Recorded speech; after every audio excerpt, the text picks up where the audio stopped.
La vidéo là, ça va déranger beaucoup de personnes. La vidéo là, ça va déranger beaucoup de personnes. Peu de personnes vont aimer cette vidéo. Bonjour à toutes et à tous.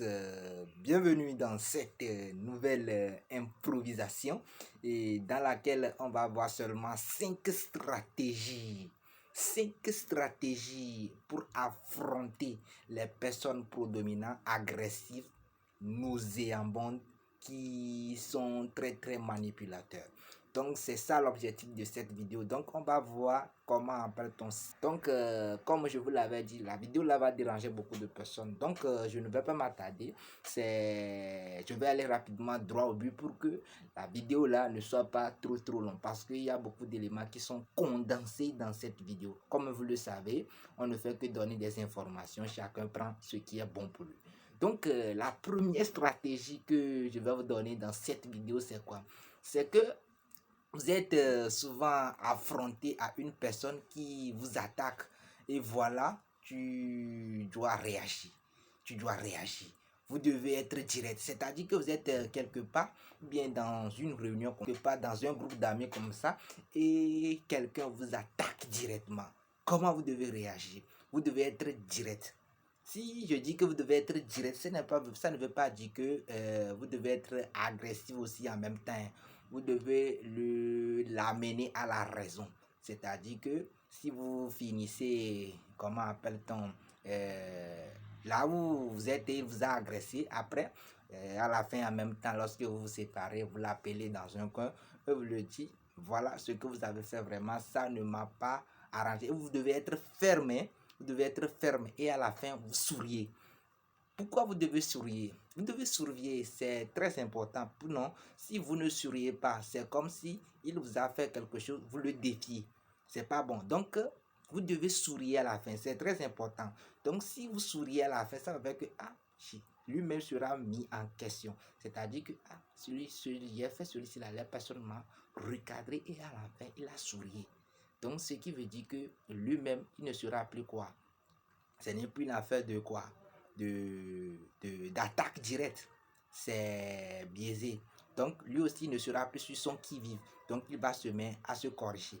Donc, c'est très important que lorsque quelqu'un vous attaque directement dans un groupe, lorsque vous finissez à la fin, vous l'appelez, vous le recadrez en même temps et à la fin, vous souriez. C'est très important, le sourire. Donc, la deuxième stratégie que je voulais vous donner dans cette vidéo, c'est quoi? C'est que lorsque vous prenez la parole pour une intervention, assurez-vous de finir votre intervention à 100%. C'est-à-dire que vous êtes dans une réunion où vous êtes dans le mode ou bien en mode défensif. On vous a donné la parole de vous expliquer votre point de vue. Assurez-vous de finir votre intervention 100%. Parce qu'il y a certaines personnes, souvent j'observe ça chez les, comment appelle-t-on, les journalistes, qui ne fait que interrompre les gens lorsqu'ils veulent intervenir, bien lorsqu'ils veulent donner leur opinion. J'observe ça souvent chez les journalistes, ça souvent. Donc si vous êtes quelque part, on vous donne la parole pour une intervention, où vous êtes en mode défensif, assurez-vous de finir votre intervention 100%. Ne vous laissez pas quelqu'un vous interrompre. Si on vous interrompt, comment se dit? C'est que la personne se sent que il a la capacité, il a la monopole de vous interrompre. Et si, je vais vous donner une petite stratégie.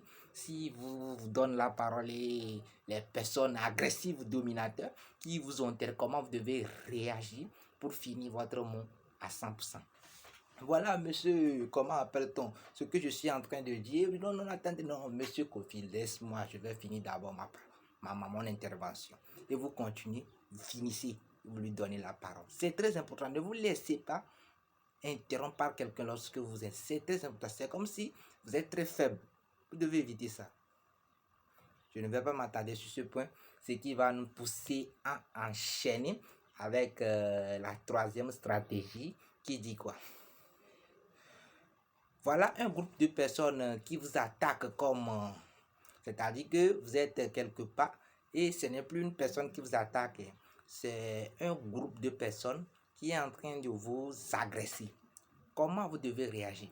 Lorsque un groupe vous attaque, vous-même vous allez voir que il y a quelqu'un que, entre guillemets, vous allez voir que c'est lui qui est le principal acteur de l'attaque que le groupe est en train de vous faire. Donc, qu'est-ce que vous devez faire? Comment vous devez réagir à cela? C'est que vous ciblez le principal et vous le recadrez en même temps devant les autres. C'est-à-dire que lorsque vous le recadrez, vous montrez ses lacunes, ses défauts, devant tout le monde, comme ce n'est pas ça là, ce n'est plus en privé. Mais ce n'est pas tout le groupe que vous devez agresser. C'est-à-dire que vous ciblez la personne, vous lui recadrez lui seul. Donc ça va porter leçon à tous les autres. Donc là-bas, si un groupe vous attaque, il faut que vous ciblez la personne principale devant tous les autres. Là, ce n'est plus en privé, c'est devant tous les autres. Et vous lui montrez ses lacunes et ses défauts devant les autres. Pour que les autres vont commencer par être peur. Ils vont commencer par se mettre en question. Que ce que la personne là aussi dit, lui, ils vont commencer par douter de vous. Donc c'est comme ça qu'on fait lorsque un groupe de personnes vous attaque. C'est très important. Donc je ne vais pas m'attarder. Ok, on va enchaîner avec la quatrième chose. C'est quoi? C'est que vous êtes confronté à une personne dominante dans un bureau. Comment vous allez faire? C'est-à-dire que vous êtes affronté ou bien vous êtes confronté par une personne très très dominante. C'est-à-dire que assurez-vous de montrer les preuves scientifiques des faits. C'est-à-dire que quoi? Les données palpables pour vous justifier. Vous êtes confronté à un boss, quelqu'un qui est très très dominant dans un bureau, vous devez vous assurer de montrer les preuves scientifiques. Par exemple, pourquoi l'Afrique n'évolue pas? Parce que comment appelle-t-on? Les dirigeants sont corrompus et ils ne présentent pas les bonnes les données, ils sont corrompus, ils détournent les fonds. Donnez les preuves scientifiques et numériques parce que les choses n'ont pas marché la semaine dernière, parce que M. Kofi est malade, il n'est pas venu, parce que M. Kofi est venu même, il a eu un imprévu, il est encore reparti. Vous donnez les preuves palpables, les preuves scientifiques qui vous justifient vos faits. C'est très important. Je ne vais pas m'attarder sur ce point. Ce qui va faire que je vais enchaîner avec la dernière chose qui dit quoi? C'est que vous êtes ensemble quelque part et voilà une personne qui fait des commentaires négatifs et se moque de vous devant les gens. Comment vous devez réagir? C'est-à-dire que vous êtes dans un groupe comme ça, vous mangez et les gens, eux, vous êtes arrivés et il y a une personne qui fait des commentaires négatifs à votre égard et se moque de vous. Comment vous devez réagir? Vous devez ignorer la personne.